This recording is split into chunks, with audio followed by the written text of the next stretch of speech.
Hello friends, আমি শুভম। জি5 এসছে বাংলা একটা নতুন কন্টেন্ট। বিক্রম দা আছে লিড রোলে, নাম তার কাটা। 7টা এপিসোড আছে, প্রত্যেক কটা এপিসোড রানিং লেন্থ ওই মোটামুটি 20 মিনিট, কোনোটা 22 মিনিট, কোনোটা 18 মিনিট, ওই 2 ঘন্টা 20-25 মিনিটের মধ্যে আপনার দেখা শেষ হয়ে যাবে।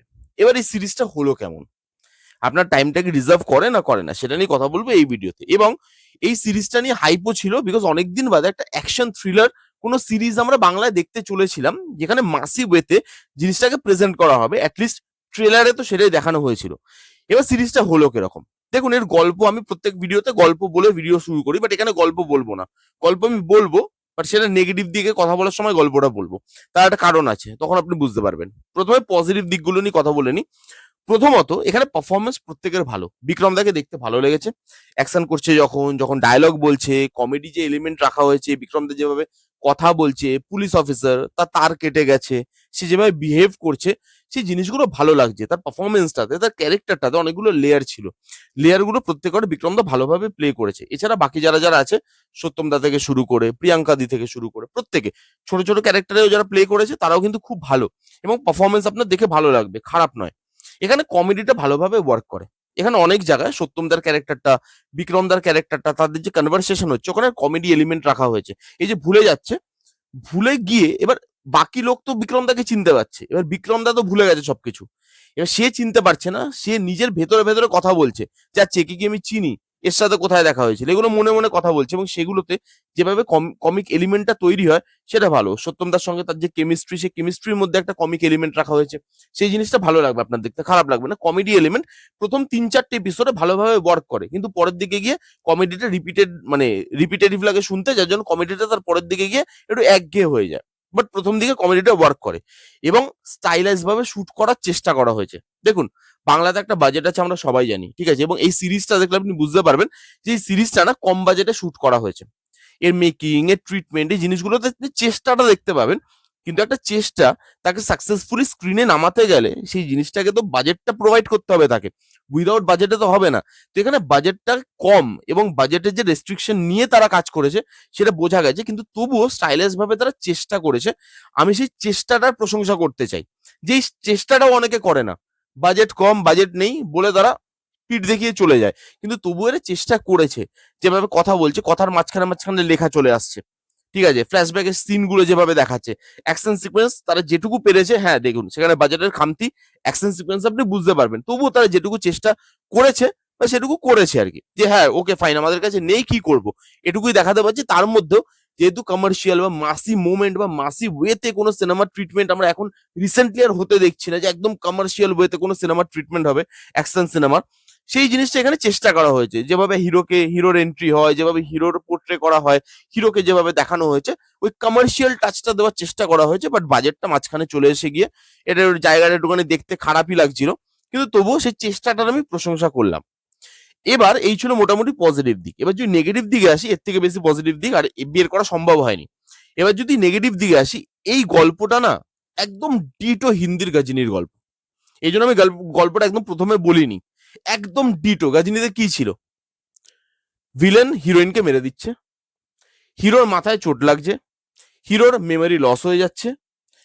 এবার তারপরে হিরো কিভাবে ভিলেনের কাছে অব্দি পৌঁছাচ্ছে, ভিলেনকে শেষ করছে, বদলা নিচ্ছে, তার গার্লফ্রেন্ডের মৃত্যুর বদলা নিচ্ছে, এই নিয়েই তো গজনী সিনেমাটা। এইবার দেখবেন গজনীতে যে জিনিসটা খুব সাকসেসফুলি করতে পেরেছিল মেকার্সরা, দেখুন সব জিনিস তো প্রেডিক্টেবল ছিল, দেখিয়ে দিয়েছিল কে করেছে, কেন করেছে, কিভাবে করেছে। এবার খালি যেটা দেখার ছিল যে কিভাবে খুনির কাছে অব্দি পৌঁছাচ্ছে, কিভাবে বদলা নিচ্ছে আমির খান। এবং আমির খানের পারফরমেন্স, সেখানে যেভাবে ট্রিটমেন্ট, যেভাবে অ্যাকশন গুলোকে ডিজাইন করেছে, সেই জিনিসগুলো ইন্টারেস্টিং ছিল। কিন্তু এই গল্পে যেটা মেন প্রবলেম হয়ে গেছে, ওই জার্নিটা ইন্টারেস্টিং নয়। বিক্রমদার ক্যারেক্টারটা খালি গার্লফ্রেন্ডটাকে সরিয়ে দিন, ভাই করে দিন, এবং এটা রিভিল করলাম না, ট্রেলারেই দেখিয়ে দিয়েছিল। ভাইকে মেরে দিচ্ছে, বিক্রমদারও চোট লাগছে মাথায়, তারপরে তার কেটে যাচ্ছে এবং সে ভিলেনের থেকে বদলা কিভাবে নিচ্ছে এই অবস্থায়, এই তার কাটা অবস্থায়, এটাই এখানে দেখানো হয়েছে। এবার এই যে জার্নিটা, ভাইকে মেরে দিচ্ছে তারপরে ভিলেনের কাছে যাচ্ছে, তার তো একটা জার্নি আছে, সেই জার্নিটা তো ইন্টারেস্টিং হতে হবে।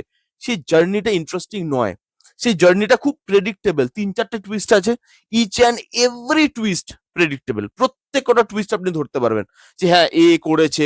ফার্স্ট সিনে একটা ছেলেকে দেখাচ্ছে, যে ছেলেটা একটা খুন করছে, ফাইন, সেই ছেলেটা কে আপনি ফার্স্ট এপিসোডেই বুঝতে পেরে যাচ্ছেন, তাকে লাস্ট 7 নম্বর এপিসোডে এসে রিভিল করছে। সেই হোলটা নেই। ক্যারেক্টারাইজেশন করেছে, কিছু কিছু ক্যারেক্টার কেন আছে আপনি বুঝতেই পারবেন না। প্রিয়াঙ্কাদির ক্যারেক্টারটার কি কাজ ছিল? লাস্ট এপিসোডে খালি প্রিয়াঙ্কাদির ক্যারেক্টারটা একটু ডেভেলপ করা হয়েছে, কিন্তু পুরো সিরিজে 7টা এপিসোড ধরে ক্যারেক্টারটার কি কাজ ছিল? সত্যমদার ক্যারেক্টারটা লেখাই হয়নি, মানে ক্যারেক্টারটা থাকলেও কি না থাকলেও কি, সত্যমদার ক্যারেক্টারটা জাস্ট লিখতে পারেনি। ইমোশন, একটা ভাইয়ের মৃত্যু হয়ে যাচ্ছে, দাদা ইনভেস্টিগেট করছে, ইনভেস্টিগেশনের মধ্যে সেই জোর নেই, ইনভেস্টিগেশনটা জাস্ট চলছে, এবং তার সঙ্গে তার ভাইয়ের যে ইমোশনাল পার্ট, যে ভাইয়ের মৃত্যুর পর তার যে স্ট্রাগলটা ভিলেনের কাছে পৌঁছানোর বা সত্যিটা খুঁজে বার করার, সেই স্ট্রাগলটা, সেই ইমোশনটা আপনি ফিলই করতে পারবেন না। ভিলেন চ্যাং এখানে ভিলেন হয়েছে ভেরি উইক, ভেরি উইক। তার পারফরমেন্স ভালো, কিন্তু কিন্তু তার ক্যারেক্টারটা লেখা এতটা উইক, তাকে প্রেজেন্ট এত উইক করা হয়েছে। স্টার্টিং জাস্ট চ্যাং এর ক্যারেক্টারটা ঢুকছে স্ক্রিনে, একটা ভিলেনটাকে তো পাওয়ারফুল দিতে হবে আপনাকে, যে যাতে হিরো আর ভিলেনের টাসেলটা দেখতে মজা লাগে। গজনিতে ছিল, এখানে যখন চ্যাং ঢুকছে সেই জায়গাটা পাওয়ারফুলি নয়, তার যে ইম্প্যাক্টটা, সেই ইম্প্যাক্টটা পড়ছেই না হিরো ভিলেনের টাসেল। লাস্টে গিয়ে আপনার ফিলই হবে না যে ভাই কি হলো, ভাই লাস্টে এটা কি হলো, টাসেলই দেখতে পেলাম না। এবং লাস্টে যেভাবে চ্যাংয়ের কাছে অব্দি পৌঁছাচ্ছে, চ্যাংয়ের শেষটা করছে লাস্টে গিয়ে, আপনার দেখে মনে হবে কি এই শেষটা তো অনেকক্ষণ আগে করা যেত, খুব ইজি হতো তখন, এখন এত পরে এসে কেন? 6 নম্বর এপিসোড, সেটা দরকার ছিল না, আননেসেসারি এপিসোড বাড়ানো হয়েছে, আননেসেসারি। 6 নম্বর এপিসোডটা দরকারই নেই। 6 নম্বর এপিসোডটা 18 মিনিটের এপিসোড, কি দেখাচ্ছে জানেন? 5 নম্বর এপিসোড অব্দি কি কি দেখিয়েছে সেই জিনিসটাই এবার 6 নম্বরে গিয়ে রিপিট করছে ফ্ল্যাশব্যাকের মাধ্যমে। তাহলে ভাই 6 নম্বর এপিসোডটা রাখা কেন? মেকার ভেবেছে যে দর্শকও বোধহয় বিক্রম দার মতো তার কাটা হয়ে গেছে, যে তারও বোধহয় মনে থাকছে না কিছু, যে 5 নম্বর এপিসোড অব্দি আমি কি দেখলাম। তাহলে 5 নম্বর এপিসোড অব্দি দেখানোর পর 6 নম্বর এপিসোড আবার পুরোটা ফ্ল্যাশব্যাক কে দেখায় ভাই এরকম করে? দর্শক তো তার কাটা নয়, দর্শক বোকাও নয় যে এত স্পুন ফিট করে দিতে হবে। আর তোমরা এমন কিছু মাথা ঘোরানো টুইস্ট অ্যান্ড টার্নস ওয়ালা মুভি রাখছো না যে দর্শক বুঝতে পারবে না, দর্শককে বোঝাতে হবে। বাংলার দর্শককে আর বোকা ভেবো না, তাদের এক্সপোজার অনেক বেড়ে গেছে।